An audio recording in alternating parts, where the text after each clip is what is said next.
이제 대통령 선거가 이틀 남았네요. 오늘은 프랑스 대통령 선거 결선 투표이기도 합니다. 요즘 기사를 보니까 마카롱 손에 프랑스뿐만 아니라 유럽 전체의 운명이 달렸다, 이런 분위기더라고요.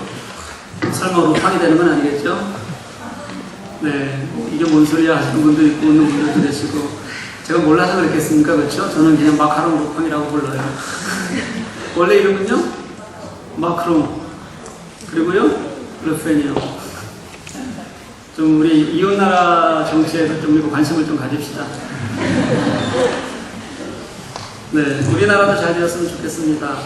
이제 이 긴 혼란을 정리하고 시민들에게 좀 귀 기울이고 나라를 바로 세울 수 있는 대통령이 이제 좀 잘 세워졌으면 좋겠어요. 투표하셨어요? 네. 하신 분들 손 들어보세요. 내리시고요. 안 하신 분 손 들어보세요. 나머지는 손 다 드셔야 돼요. 지금 빨리 손 들어보세요. 계속 손 들고 계세요. 이러면 투표는 해야죠. 그렇죠? 그게 국민의 도리이고 또 미래 세대를 위한 우리 의무이기도 합니다. 이제 재외 부재자 투표 기간은 끝났으니까 여러분 기뻐하시면 좋겠어요. 우리가 하나님께서 정말 선하게 이끄실, 그래 사용하실 그런 하나님의 사람을 우리가 좀 기대하는 마음으로 우리가 이제 좀 살았으면 좋겠습니다. 지난주에는 우리가 고통의 문제에 대해서 이야기를 나눴습니다. 고통의 문제는 예수님을 통해서만, 예수님의 위로와 예수님의 일하심을 통해서만 우리가 해결받을 수 있다고요. 이게 캐캐 무거워 보이는 정말 옛날 이야기 같지만 예수님만이 우리의 고통의 문제의 해결책 되신다. 이거는 흔들리지 않는 신앙의 가장 중요한 진실이기도 합니다. 이 고통의 문제가 제자들에게도 찾아왔어요. 언제 제자들에게 이 고통의 문제가 가장 컸냐면 예수님이 이 땅을 떠나신 이후였습니다. 예수님이 계실 때는 괜찮았어요. 예수님께서 방패가 되어주셨습니다. 그런데 이제 예수님이 계시지 않을 거라는 겁니다. 예수님께서는 그들과 함께 계시는 동안 그들의 모든 것이 되어졌는데 예수님이 계시지 않는 제자들, 이건 상상하기가 너무 어려운 거예요. 그들에게는 예수님이 전부였거든요. 얼마나 충격이 크겠어요. 혼자 남는 고아와 같은 그런 시간이 얼마나 두려웠겠어요. 그래서 요한복음 앞에서는 내가 너희를 고아처럼 홀로 두지 않겠다고 그렇게 예수님께서 표현하시기도 하시는 겁니다. 이거는 제가 아주 굉장히 비밀인데 여러분들에게만 처음 말씀드리는데, 제가 아주 어렸을 때 4학년 때 홀로 있어 본 경험을 한 적이 있어요.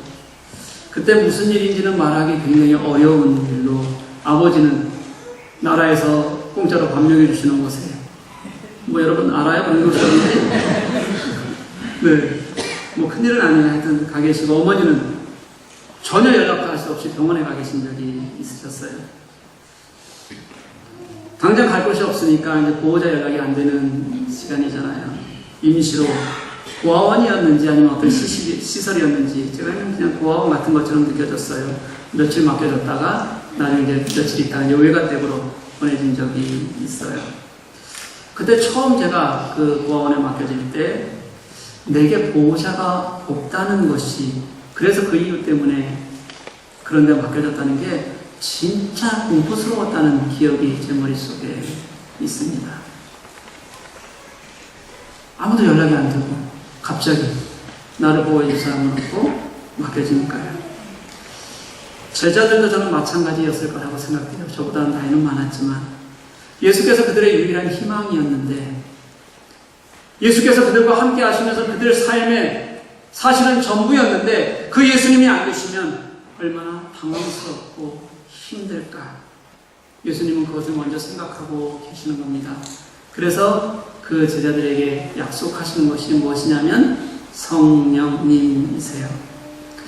오늘도 성령에 관한 이야기입니다. 물론 이 성령에 대한 이야기는 처음 말씀하신 것이 아니에요. 오늘 본문이 있는 이 예수님이 이제 예루살렘으로 올라오셔서 죽음을 앞두고 설교를 하시고 또 이번 설교의 단락이 처음 시작된 13장 31절 말씀부터 성령에 대한 약속이 무려 5번이나 계속해서 반복이 되는 거예요. 예수님은 당신이 이제 죽으셔야 되고 그리고 이제 떠나셔야 되니까 이후에 남겨질 제자들에 대한 안타까움 때문에 계속해서 성령을 내가 너희들에게 보내줄게 이렇게 약속하고 계시는 거죠. 왜냐하면 성령이 이 땅에서 하시는 사역의 핵심을 무엇인지 우리에게 말하라고 말씀하시면 그것의 가장 큰 핵심은 뭐냐면 예수님이 계시지 않아도 그 예수님이 이 땅에 계시는 것처럼 우리 속에 계시는 것처럼 예수님의 임재를 우리 안에 함께 하신다는 것을 보여주시는 것, 그것이 성령의 사역의 가장 핵심이거든요. 그래서 예수님은 보혜사 성령을 통해서 당신을 드러내실 것이다. 내가 너희와 함께 할 것이다 말씀하세요. 당신을 알게 하실 거고요. 깨닫게 하실 것이고요. 보혜사 성령은 예수님의 말씀을 기억나게 하실 거고요. 또 예수님이 우리와 함께 있을 때 당신이 하신 일이 무엇이었는지 그 사랑에 감격하도록 그렇게 우리를 인도해 가실 거라고 그렇게 예수님은 말씀해 주시는 거예요. 이게 우리를 향한 하나님의 구속 계획 속에 있는 하나님의 그림입니다. 사랑하는 교회 여러분, 그러니 우리는 어떤 경우에도 이길 수 있습니다. 지난주에 말씀을 나누었던 고통의 문제요. 내 앞에 놓인 어떤 고통도 때로는 너무 혼란스러워 보이는 환경에 놓여 있다고 할지라도요. 그래도 우리는 다시 일어설 수 있습니다. 왜요? 예수님이 성령과 함께 지금 우리와 임재하고 계시니까요. 예수님의 사랑, 예수님의 위로, 성령은 우리들에게 기억하게 하시고 그리고 우리를 설 수 있도록 그렇게 성령께서는 도우시는 거예요. 성령이 그런 분이세요. 예수 그리스도께서 우리를 떠나지 않으셨구나. 지금도 함께 하시는구나. 그분의 숨결을 느낄 수 있게 하시고 우리를 그분과 함께 살게 합니다. 여러분, 이건 이론이 아니에요. 성령이 2000년 전에 한 번 이 땅에 왔다가 떠나버린 역사 속의 흔적이 아니라는 겁니다. 성령은 지금 내가 사는 이 자리에 지금 우리의 삶에 영원히 역사하시는 그리스도의 임재로 우리를 도우시는 하나님, 그분이 성령님이세요. 그분이 계시니까 우리는 오늘도 이 자리에 이렇게 함께 예배할 수 있게 되는 겁니다. 이렇게 지금까지 요한복음에서 말씀하시는 성령님은 따뜻한 분이셨어요. 예수님의 사랑을 기억하게 하시고 예수님의 말씀을 기억나게 하시고 또 우리를 위로해 주시고 세워주시고 인도해 주시는 분. 그래서 우리는 그 성령님과 함께 깊은 위로를 받고 회복을 경험하며 그렇게 우리는 이 땅을 살아가게 됩니다. 그런데 여러분, 오늘 본문에 소개되는 성령님은 조금 달라요. 오늘 본문에서는 우리를 위로하신다, 감동하신다 그런 말씀을 하지 않으세요. 우리는 오늘 성령님 또 다른 우리가 그동안 잘 생각하지 못했던 또 다른 성령의 모습을 오늘 말씀 속에서 한번 만날 수 있게 됩니다. 사랑하는 여러분, 만약 교회가 성령에 대해 말할 때 성령은 감격적 위로가 있습니다. 성령은 뜨거움만 있습니다. 만약에 이것만을 말한다면 그것은 아마도 성령이 하시는 아주 중요한 성령의 사역을 놓치고 있는 것이라는 것을 분명히 우리는 인식해야 됩니다. 위로하시는 것도, 기억하게 하시는 것도요, 은사를 보이시는 것도, 치료하시는 것도요, 표적도요, 다 그래요. 이런 모든 것들은 성령 사역의 한 부분일 뿐이에요. 이게 다가 아니라는 겁니다. 실제 성령은 위로하실 뿐만 아니라 이 땅에서 사실은 힘이 되시고 능력이 되시고 그리고 어떤 것이 옳고 그른지 우리들에게 분별하게 하시고 세상과 싸워서 이길 수 있는 능력으로 존재하시는 분이 성령님이시기 때문에 그렇습니다. 바울은 갈라디아서에서 이 성령의 싸움에 대해서 아주 잘 가르쳐주고 있습니다. 우리는 날마다 영적 싸움을 살아간다고 말합니다. 성령의 소욕과 육체의 소욕이 늘 싸우는 거예요. 이 성령과 육체의 소욕의 싸움이 만만치 않다고 그렇게 우리들에게 말씀해 주세요. 갈라디아서 5장 16절 17절은 이렇게 말합니다. 내가 이르노니 너희는 성령을 쫓아 행하라. 그리하면 육체의 욕심을 이루지 아니하리라. 육체의 소욕은 성령을 거스리고 성령의 소욕은 육체를 거스리나니 이 둘이 서로 대적함으로 너희의 원하는 것을 하지 못하게 하려 함이니라. 싸운다고요. 우리가 해야 할 것을 하지 못하게 한다고요. 다시 말하면 성령의 소욕이 없으면, 성령의 소욕에 우리가 매달리지 않으면 우리는 뭐에 빠질 수밖에 없다는 거예요? 욕심의 소욕에 빠질 수밖에 없다는 거예요. 어렵겠죠. 그런데 여러분, 이 싸움이 아무리 어려워도 내가 혼자 싸우는 것이 아니라는 것을 기억하셨으면 좋겠어요. 누가 싸우신다고요? 성령이 싸우시니까. 그래서 내가 성령께 매달리면 성령이 내 속에서 일할 공간을 내가 내어드리면 그러면 언제나 이길 수 있는 싸움이기도 합니다. 이걸 고린도전서 15장 31절에서 바울은 이렇게 고백해요. 형제들아, 내가 그리스도 예수 우리 주 안에서 가진 바 너희에게 대한 나의 자랑을 두고 단언하노니 나는 날마다 죽노라. 여러분, 여기서 죽는다는 것이 지는 걸까요? 아니잖아요. 그렇게 이긴다는 겁니다. 우리의 인간적인 욕심이 죽어야 그때 우리는 다시 살아날 수 있다는 거예요. 뭘로요? 예수로 다시 산다는 겁니다. 우리가 잘 알고 있는 말씀이죠. 내가 그리스도와 함께 십자가에 못 박혔나니 그런즉 이제는 내가 사는 것이 아니요 오직 내 안에 그리스도께서 사시는 것이라. 이런 고백을 우리는 성령과 함께 있을 때에만이 우리는 이런 고백으로 진짜 승리하며, 어떨 때요? 내가 예수와 함께 죽을 때만이 우리는 이 승리의 고백을 할 수 있게 된다는 거예요. 제가 요즘 목회를 하면서 느끼는 게 그거예요. 진짜 제 자신이 속에서 살아있을 때요. 그럴 때는 진짜 왜 그렇게 되는 일이 없어요. 늘 마음에 불편함이 생겨요. 그리고 아무리 봐도 해결할 방법이 생기지 않습니다. 그런데 그래, 만종아, 너 예수 믿잖아. 너 지금 목회하잖아. 네 마음에 있는 게 네 티 아니잖아. 이렇게 나를 버리고 죽이기 시작하면 그때부터 신기하죠? 나는 죽는데 평안이 찾아와요. 정말 신기하죠? 그때부터 정말 성령께서 일하기 시작하는 것을 제가 느낄 수 있어요. 성령께서는 이렇게 말씀하시는 것 같아요. 네가 네 속에 있는, 네가 내려놓아지면, 그래서 그 속에 내가 일할 시간을 주면 그때 성령께서는 내가 해결할 수 없는 것을 당신이 해나가신다고 그렇게 제게 늘 말씀하시는 것을 듣게 됩니다. 그래서요, 사랑하는 교회 여러분, 성령은 그냥 내 생각 그대로 가지고 있으면서 그 안에 위로하시는 그런 위로를 우리가 구할 때도 있지만, 성령은 내가 내려놓아진 곳에서 일하시는 하나님의 능력을 경험하시는 분이라는 것을 깨닫는 우리가 되기를 소망하는 거예요. 성령은 하나님이시잖아요.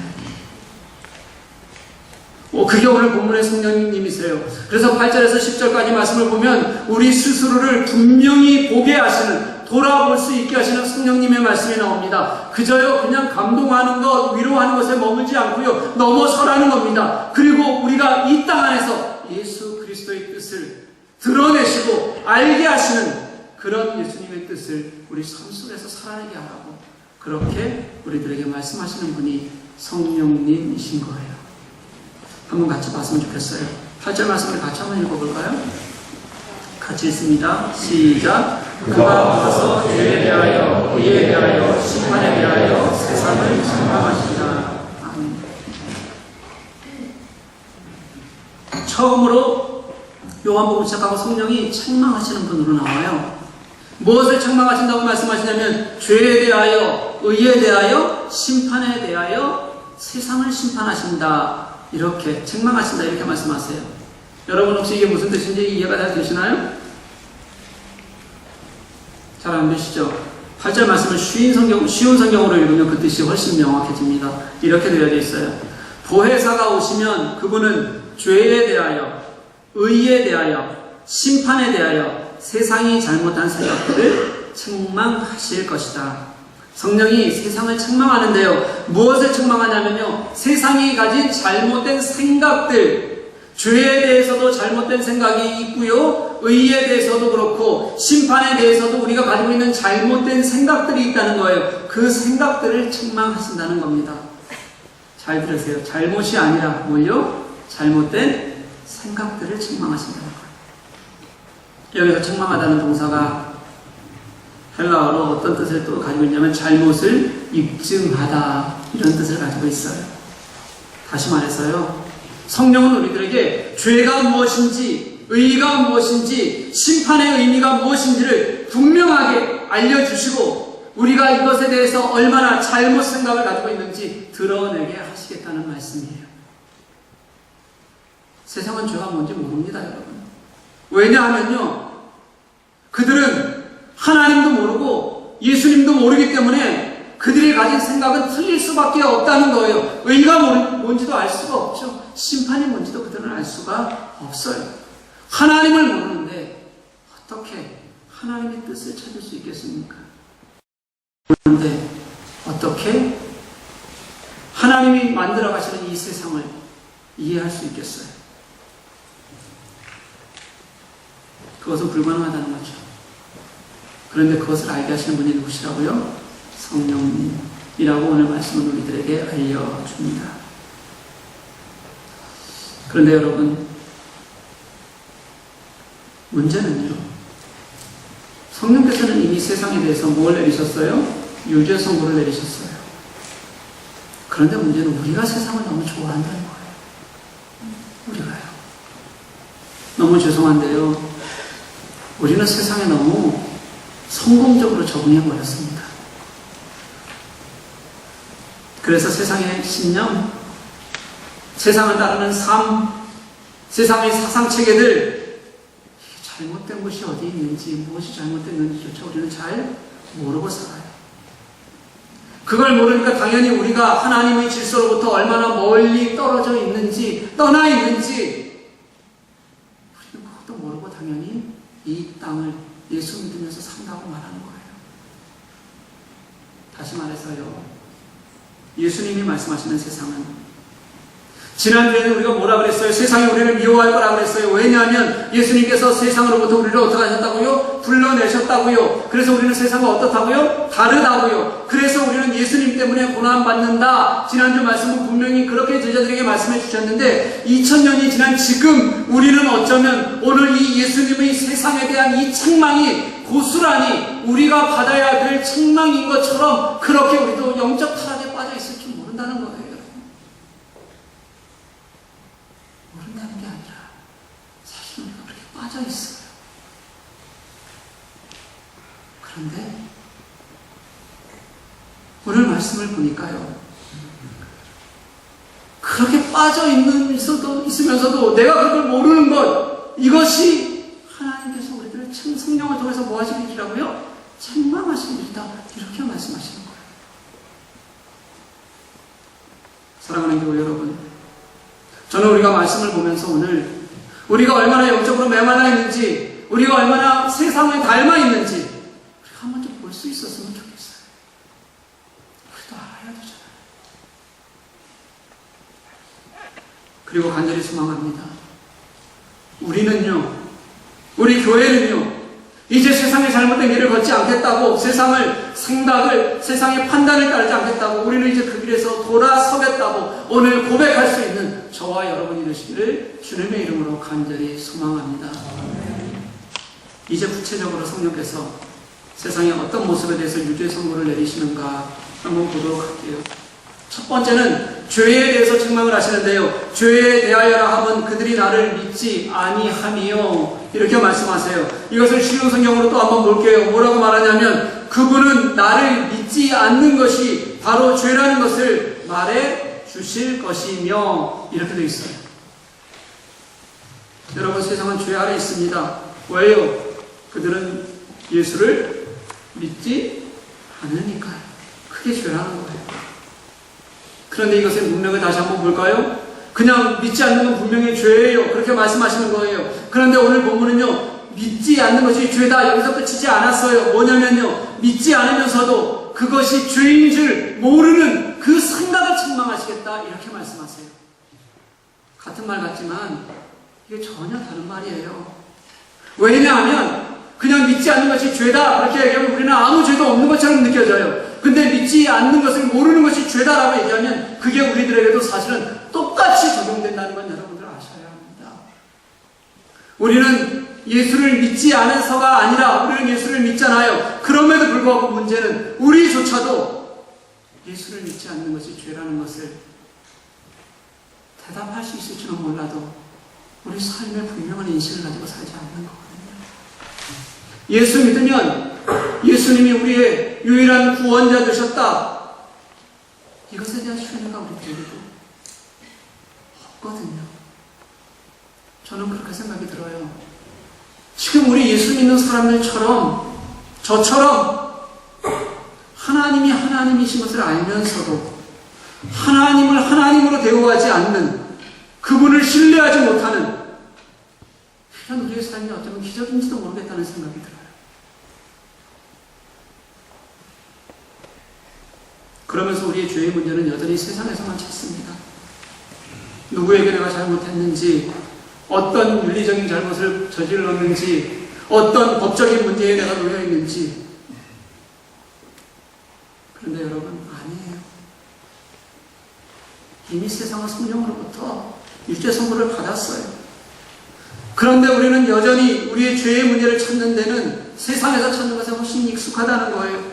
그러면서 성령이 유죄를 선고한 세상에서 기준에는 그렇게 민감하면서 거기에 맞춰서 살려고는 반응되면서 내가 성령에 매여 있는지 아닌지, 예수께서 나의 주권자가 되셔서 나의 삶을 인도해 가시는지 아닌지, 내가 정말 그분을 따르고 있는지 아닌지, 그것에 대해서는 우리가 너무 민감하지 못하고 그게 죄인 것도 알지 못하고 살아간다는 거죠. 이렇게 우리가 예수 그리스도의 십자가를 앞에 두고도 내가 죄인인 것을 깨닫지 못하는 것, 성경은 그게 죄라고 그렇게 우리들에게 말씀하고 있는 거예요. 사랑하는 교회 여러분, 세상에서의 죄보다 내가 나의 구원을 이루신 예수 그리스도, 그분 앞에 서 있는 나의 모습에서 내가 죄인 것을 발견하는 우리가 되기를 간절히 소망합니다. 성령이 보시는 첫 번째 죄는 도덕적인 것이 아니라 예수를 믿는 나의 믿음, 내가 그 앞에 어떻게 살 것인가. 진짜 내가 내 속에 가지고 있는 죄성을 보고 하나님께서 내게 말씀하실 때 내가 무릎 꿇고 그렇게 풀어 엎드리는 모습을 보고 싶어 하시는 거예요.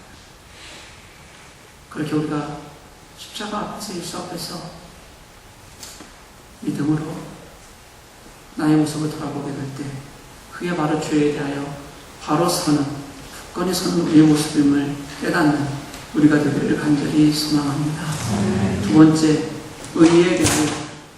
당시 사람들은 예수를 죽여서 예수님은 불의하셨던 분이다, 불의했던 사람이라고 확정하고 싶어 했습니다. 그들에게는요, 자신을 하나님의 아들이라고 그렇게 말하는 예수가 신성모독이었어요. 그래서 그 예수를 십자가에 못 박았습니다. 예수님은 그렇게 죄인으로 죽었습니다. 뭐가요? 최소한 그들이 보기에는 그들은 죄인으로 죽었어요. 그런데 예수님은 그 죽음의 자리를 뒤엎으셨어요. 십자가를 예수님의 무죄를 보이시는 도구로 삼으셨고, 십자가를 당신의 의로움과 하나님 되심을 선포하는 자리로 그렇게 만들어 버리셨습니다. 하나님이신 예수님께서 십자가에서 다시 살아나셔서 하나님이심을 보이시고 그리고 다시 올라가심으로 말미암아 예수님께서는 그 자체로 당신이 의가 되셨음을 분명하게 선언하셨다는 거예요. 의는 다른 곳에 있지 않다는 겁니다. 무엇이 의라고요? 내가 그동안 생각해왔던 생각들, 내가 잘 살아왔다고 생각했던 판단들, 내가 경험한 것들, 여러분 그게 의가 아니에요.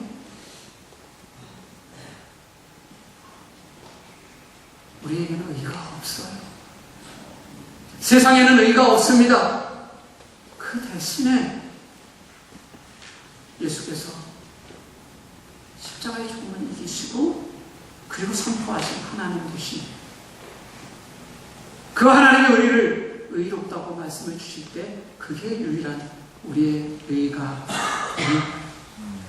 그래서 우리를 의롭다고 말씀하시고 우리를 구원에 붙들어 주시는 거죠. 주인인 우리에게 무슨 의가 있겠습니까? 예수 없이, 예수가 내 마음에 없이 내가 의롭다고 생각하는 것, 여러분 이게 말이 안 되잖아요. 그런데 우리는 그렇게 살아갑니다. 성령이 책망하시는 것이 바로 그거예요. 예수님 외에, 예수님이 내 안에 살아계신 것 외에 너의 무엇에서 의를 찾지 말게 하시라는 하나님의 마음이 들어있어요. 이제 마지막으로 심판에 대하여는 세상 임금이 이미 심판을 받았다고 합니다. 간단히 말하면 세상은 예수님을 심판했어요. 그런데 예수님을 심판받지 않으셨습니다. 세상은 예수님을 심판한 능력이 없거든요. 죽이려 해도 살아나셨어요. 죄인이라고 못을 박았는데 그가 살아나셔서 이제는 예수님께서 심판자가 되셨습니다. 그리고 세상을 향하여서 예수님께서 선고하시는 거예요. 도대체 너희들은 어느 편에 설 것인가? 이것을 우리들에게 이제는 묻고 계시는 겁니다. 여러분은 어느 쪽에 서 계실래요? 지금 여러분은 어느 쪽에 서 계십니까? 여전히 우리는 세상의 편에서 그것을 누리는 것이 좋고 그것을 누리는 것을 기뻐하고 있지는 않습니까? 성령께서는 이미 세상의 유죄의 선고를 내리셨는데 우리는 여전히 세상의 선고에 더 연연해하고 세상이 주는 달콤함에 더 많이 빠져서 세상이 복무하면서 그렇게 우리는 살아가고 있지는 않느냐는 거예요.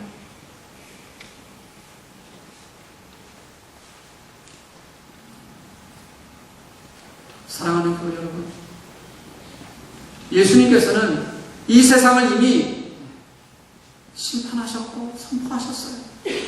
이 세상에 어떤 의의가 남아서 우리에게 어떤 의의가 보일 것 같아서 그래서 참으시는 것이 아니에요. 예수님께서 이 땅을 오래 참으시는 유일한 이유는요, 예수께서 복음 되시기 때문이고요, 당신의 의인이시고 의가 되시기 때문이고요, 그 당신의 의로 우리를 사랑하셔서 누구라도 한 사람이라도 당신의 계획의 때까지 구원하시려는, 사랑하시려는 우리를 품고 계시는 예수님의 마음 때문에 기다리시는 거예요.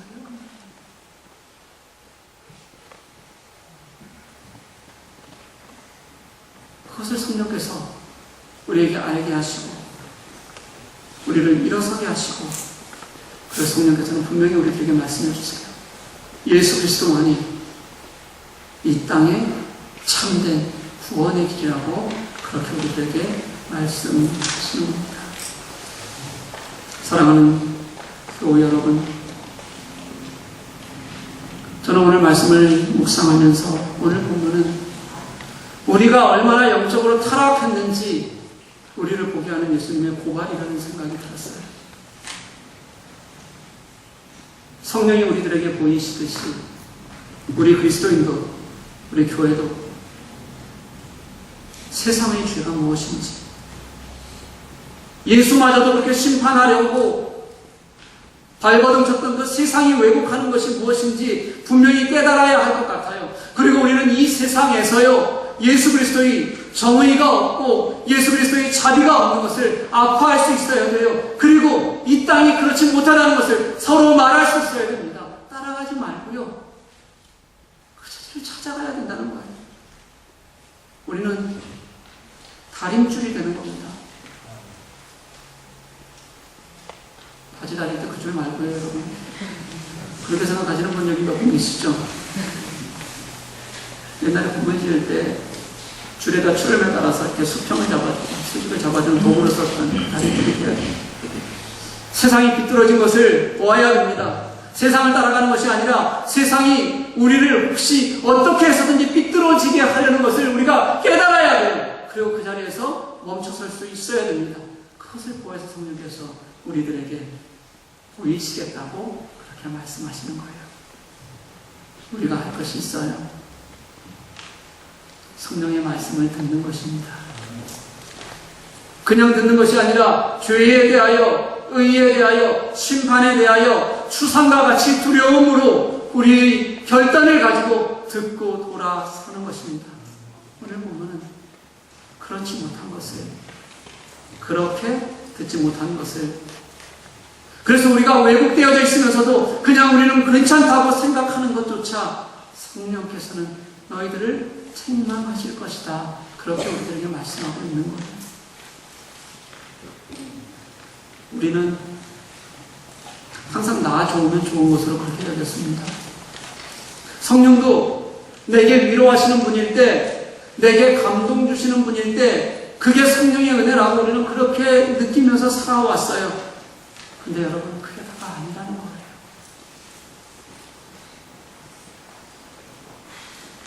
성령께서 오시는 이유가 예수께서 우리 속에 날마다 임재하시는 것이라면 우리는 예수님의 생각을, 그리고 예수님의 뜻을, 그리고 그분의 마음을, 그것이 우리 속에서 고스란히 깨달아지고 또 그분이 어떻게 우리와 함께 하실지 그 예수님의 의와 구속에 철저히 내가 내려놓아지고 무릎 꿇을 수 있어야 그때 우리는 성령의 시간을 사는 사람들이 된다는 거예요.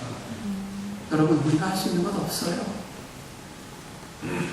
우리가 할 수 있는 것은 그냥 내가 죄인임을 고백하는 겁니다. 그리고 우리의 연약함을 고백하는 거예요. 내가 의인이라고 여기지 않는 겁니다. 그리고 순종하는 거예요. 그래서 결단하는 겁니다. 그리고 성령과 함께 예수께서 내게 주시는 예수님의 삶을 그냥 순종하면서 살아가는 거예요.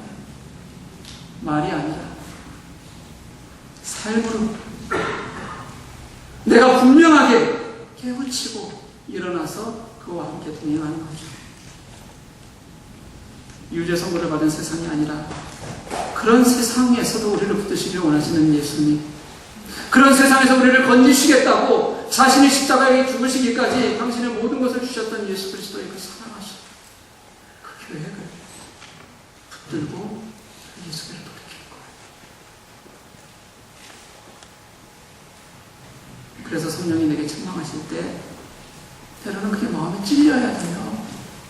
그러면 때로는 아파야 됩니다. 성령이 내 속에서 살아계시는 것이 때로는 지독하게 나를 불편하게 만들고 힘들게 만들고 어려운 것일 수도 있어야 해요. 그래도 그게 여러분 그때가 고백하시는 여러분들 되시기를 소망합니다. 그 책망이 예수님의 삶으로 인도하시려는 예수님의 마음이고요. 예수님이 나를 인도하셔서 성령의 예수로 살 수 있게 하시려고 그 마음을 주셨구나. 그렇게 우리는 이 세상을 예수님과 함께 살게 되는 거예요. 우리는 저 죽어가는 세상이 아니라 이제 그만큼 쫓아갔으면 여러분 되지 않았어요? 충분히 세상에서 그들 쫓아갔잖아요. 이제는 그 세상이 아니라 예수 그리스도를 쫓아서 성령이 찔리게 하시는, 깨닫게 하시는, 때로는 통곡하게 하시는 그 깨우침을 기쁜 마음으로 여기고 그 삶을 함께 살아가는 저와 여러분 되시기를 주님의 이름으로 간절히 축복합니다. 우리 같이 찬양합니다.